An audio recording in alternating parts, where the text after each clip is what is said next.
दोस्तों, एमएस ज्ञान संगीत पर आप लोगों का स्वागत है। आज हम लेके आए हैं जो है मात्र 10 मिनट आप लोगों के बीच में एक छोटी सी वीडियो है। अधिगम से संबंधित जो प्रमुख सिद्धांत हैं वो किसके द्वारा दिए गए हैं और उसमें किस चीज पर बात की गई है, इससे संबंधित ये बात मनोविज्ञान के जो है अधिगम से लिया गया है। इसमें आपका जो है जो पहला जो है आपका है सिद्धांत है वो आपका है जो है प्रयास का सिद्धांत, प्रयास एवं त्रुटि का सिद्धांत। प्रयास एवं त्रुटि का सिद्धांत जो है किसके द्वारा दिया गया है, तो ये आपके जो है प्रयास एवं त्रुटि का सिद्धांत एडवर्ड एल थॉर्नडाइक के द्वारा दिया गया ये सिद्धांत है। ये जो है ये कब दिया गया था, तो ये जो है आपके 1949 में दिया गया था। अब इसमें जो है आपके मुख्य विचार क्या हैं, क्यों दिया गया था, तो थॉर्नडाइक महोदय का जो है मानना था कि जो है बालक किसी कार्य को बार बार प्रयास करके सीखता है। अर्थात एक बार किसी कार्य को करे, फिर जो है उसे न कर पाए, फिर दोबारा करे, तो इस तरीके से जब वो जो है बालक किसी कार्य को बार बार करता है तो प्रयास करके वो सीख जाता है। गलतियों को सुधारते हुए सही करने की प्रतिक्रिया। तो जब किसी कार्य को वह एक बार करता है और गलती करता है और फिर उसमें जो है सुधार करता है तो वो सही हो जाता है। तो इस तरीके से जो है ये त्रुटि से सुधार की ओर की प्रक्रिया है। और इसमें जो है अभ्यास का जो है संबंध बहुत दृढ़ है। इनका जो है मानना था थॉर्नडाइक का कि अभ्यास ही से जो है सारी चीज़ें सुधारी जा सकती। तो ये जो है चीज़ें, अब जो है उदाहरण क्या देते हैं कि बच्चा ताला खोलना सीखता है, कई बार असफल होने के बाद अंततः सफल हो जाता है। जैसे कि इन्होंने जो है नीचे ये दिया भी है, बच्चे को देख रहे हैं कि जो है जहाँ वो ताला खोलने का प्रयास कर रहा है, जब इधर उधर बार बार चाबी घुमाता है तो परिणाम क्या होता है कि वो ताला खोलना आपके सीख जाता है। तो ये प्रतिक्रिया जो है इन्होंने बताई। अब अगले आपके विचारक आते हैं जो है कौन है, तो ये शास्त्रीय अनुबंधन का सिद्धांत देते हैं। शास्त्रीय अनुबंधन का सिद्धांत किसका है, तो पावलोव का। ये बार बार पूछा जाता रहता है कि शास्त्रीय अनुबंधन का सिद्धांत किसका है, तो पावलोव का है। अब इनका मुख्य विचार क्या है, तो ये जो है उद्दीपक और प्रतिक्रिया के संबंध पर आधारित जो है अनुबंधन का सिद्धांत दिया। अब दूसरी चीज क्या है कि बार बार संबंध स्थापित होने पर नई प्रतिक्रिया उत्पन्न होती है। अर्थात आप जब किसी जो है प्रयोग को बार बार करते हैं तो अंततः कोई ना कोई जो है निष्कर्ष जरूर निकलता है। आप बार बार गलतियां करते हैं, फिर सही करते हैं, तो परिणामतः वह प्रतिक्रिया एक दिन जो है नई प्रतिक्रिया लेकर के सामने खड़ी हो जाती। तो इस तरीके से जो है ये शास्त्रीय अनुबंधन का सिद्धांत देते हैं, जिसमें जो है बार बार प्रतिक्रिया से संबंधित जो है इन्होंने अपने अनुभव बताया। फिर इनका जो है उदाहरण क्या है, तो इन्होंने जो है घंटी की आवाज सुनकर भोजन की अपेक्षा लार आने की प्रतिक्रिया, इन्होंने जो है ना कुत्ते पर जो है अपना प्रयोग किया था। तो जो है इन्होंने देखा कि घंटी बजाने के बाद जब खाना कुत्ते को दिया जाता है और ये बार बार यही प्रक्रिया की, तो यहाँ पर उद्दीपक के रूप में घंटी का प्रयोग और उसके बाद उसकी ध्वनि को सुन करके कुत्ते के मुंह से लार टपकना, ये इसी जो है अनुबंधन के सिद्धांत पर आधारित है। तो यहाँ पर इन्होंने जो है इस उदाहरण के द्वारा इसे सत्यापित किया। अगली चीज आती है आपके क्रिया अनुबंधन का सिद्धांत। देखिए यहाँ पर एक अभी आया जो है शास्त्रीय अनुबंधन का सिद्धांत, तो ये जो है आपके पावलोव महोदय के द्वारा दिया गया है। मगर यहीं पर जो है क्रियात्मक अनुबंधन का सिद्धांत स्किनर के द्वारा, B.F. स्किनर के द्वारा दिया गया है। इनका विचार क्या है? तो इनका विचार है अधिगम, पुरस्कार और दंड के माध्यम से होता है। अर्थात इनका मानना यह था कि अगर हम किसी जो है व्यक्ति को कुछ चीज़ सिखाना चाहते हैं, बताना चाहते हैं या पढ़ाना चाहते हैं, तो जब वो अच्छे कार्य करे जो है तो उसे पुरस्कार देना चाहिए, और गलती करे तो उसे दंड देना चाहिए। इससे उसमें जो है क्या होगा कि सुधार आ जाएगा। तो इनका जो है क्रियात्मक अनुबंधन सिद्धांत है। अब जो है उन्होंने क्या कहा, अच्छे व्यवहार को पुरस्कार मिलने पर वह व्यवहार बढ़ता है, और बुरे व्यवहार पर दंड मिलने पर वह व्यवहार कम होता है। तो इनका सिद्धांत जो है क्रियानुबंधन, वो जो है पुरस्कार और दंड पर आधारित है, जो व्यवहार में परिवर्तन कर सकता है, ये इनका मानना था। इन्होंने जो है उदाहरण क्या दिया, तो अच्छा कार्य करने पर प्रशंसा या इनाम मिलना, और वहीं जो है बुरे कार्य करने पर दंड मिलना, यही इनके सिद्धांत का जो है मूल आधार था। अब अगला प्रश्न जो है, अगले व्यक्ति हैं जो सूझ का सिद्धांत देते हैं, ये कोहलर महोदय हैं।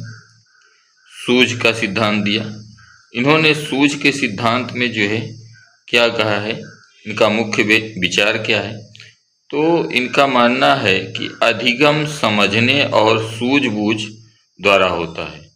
यानी कि जब कोई चीज़ हम सीखना चाहते हैं तो उसमें क्या है, समझ होनी चाहिए और सूझबूझ होनी चाहिए, तो हम जो है उस चीज़ को सीख लेते हैं और उसे हम समझ पाते हैं।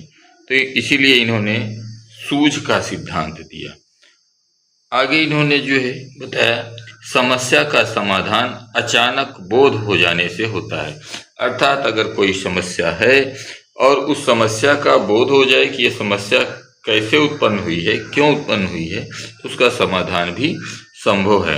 यानी कि समस्या का समाधान अचानक बोध हो जाने से होता है, और इसे आह अनुभव भी कहा जाता है। यानी कि जो ये आपके जो है सूझ का सिद्धांत है, इसे जो है आह अनुभव भी कहा जाता है, यानी कि आह अनुभव का सिद्धांत भी कहा जाता है। इन्होंने जो है उदाहरण क्या दिया है, तो इन्होंने बताया कि बांस की छड़ियों को जोड़कर केले तक पहुंचाने का उपाय सुझाना।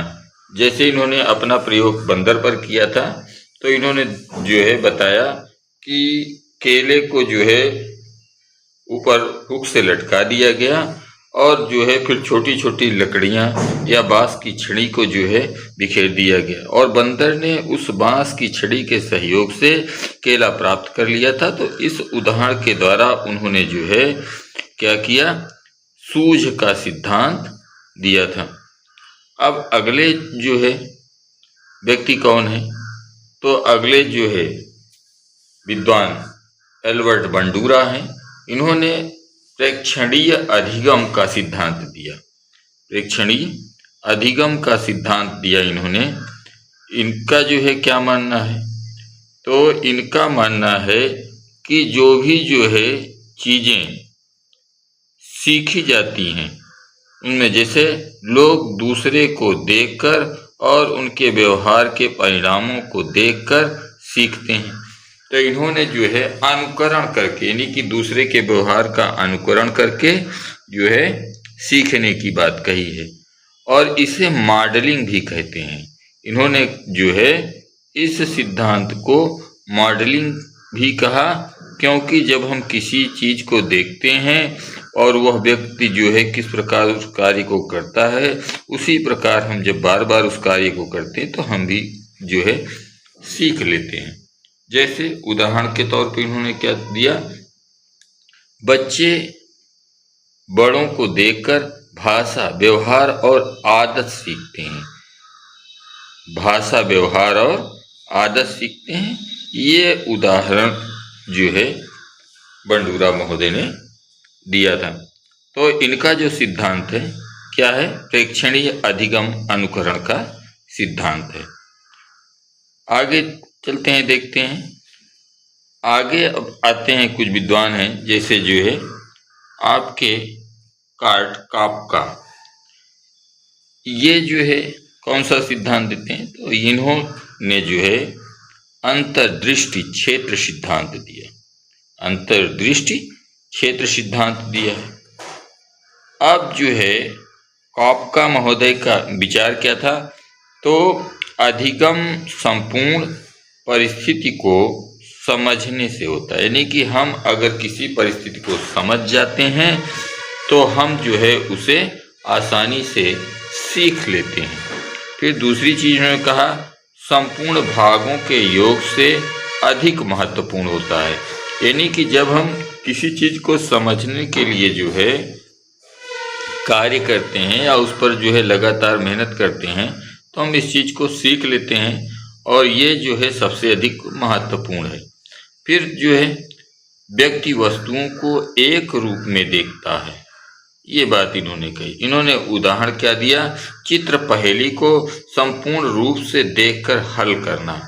तो आज भी हम लोग देखते हैं, बच्चे भी और जो है युवा भी, जो आप क्यूब देखते हैं खेलते समय तो उसको जो है सेट कर लेते हैं, तो ये उसी का एक उदाहरण है। तो यहाँ पर जो है अंतर्दृष्टि क्षेत्र सिद्धांत काफ्का महोदय द्वारा दिया गया। अगला सिद्धांत है अवचेतन अधिगम का सिद्धांत, एडवर्ड चार्ल्स टॉलमैन के द्वारा दिया गया। अचेतन अधिगम का सिद्धांत, अचेतन अधिगम का सिद्धांत, ये एडवर्ड चार्ल्स टॉलमैन के द्वारा दिया गया। इनका विचार क्या है, अधिगम हमेशा प्रत्यक्ष रूप से दिखाई नहीं देता है। ये भी सही है, क्योंकि जो है जो चीज हम लोग सीखते हैं या जानते हैं वो दिखाई नहीं देता है, मस्तिष्क में होता है।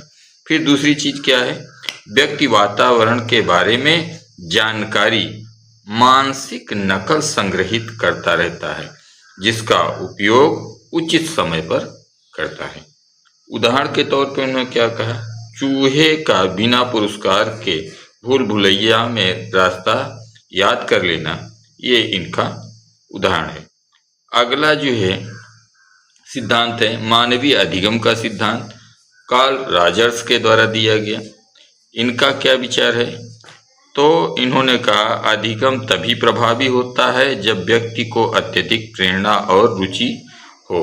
ये सही है कि अगर हमारी रुचि नहीं है किसी चीज को सीखने में तो हमारे लिए जो है सीखना असंभव सा लगता है। फिर दूसरी चीज है शिक्षक का कार्य अनुकूल वातावरण देना, न कि थोपना होता है। अगली चीज क्या है, आत्म अवधारणा और आत्म सम्मान महत्वपूर्ण है। उदाहरण के तौर पे इन्होंने क्या कहा, रुचि के अनुसार विषय चुनकर सीखना अधिक प्रभावी होता है। अब जो है अगले विद्वान आपके हैं जो कहते हैं जॉर्ज ए मिलर महोदय हैं। उन्होंने कहा सूचना प्रसंस्करण का सिद्धांत दिया। इनका मानना क्या है, अधिगम मस्तिष्क द्वारा सूचना के ग्रहण और भंडारण, संगठन और पुनः प्राप्ति की प्रक्रिया है। स्मृति की सीमाएं होती हैं और ध्यान, पुनरावृत्ति और अर्थपूर्ण संगठन से अधिगम बेहतर होता है। उदाहरण के तौर पर इन्होंने क्या कहा, कठिन जानकारी को छोटे छोटे भागों में बांटकर याद करना। अब जो है अगले हैं गार्डनर महोदय, बहुबौद्धिकता का सिद्धांत दिया इन्होंने। इनका मानना क्या है, प्रत्येक व्यक्ति को अनेक प्रकार की बुद्धियां होती हैं, अधिगम व्यक्ति की प्रमुख बुद्धि के अनुसार होता है। उदाहरण, कोई भाषा में अच्छा, कोई गणित में अच्छा, कोई संगीत में, कोई खेल में अच्छा होता है। इस तरीके का इन्होंने उदाहरण दिया। दोस्तों, यह आपको जो है वीडियो कैसे लगी कमेंट करें और साथ में इस चैनल को सब्सक्राइब करें।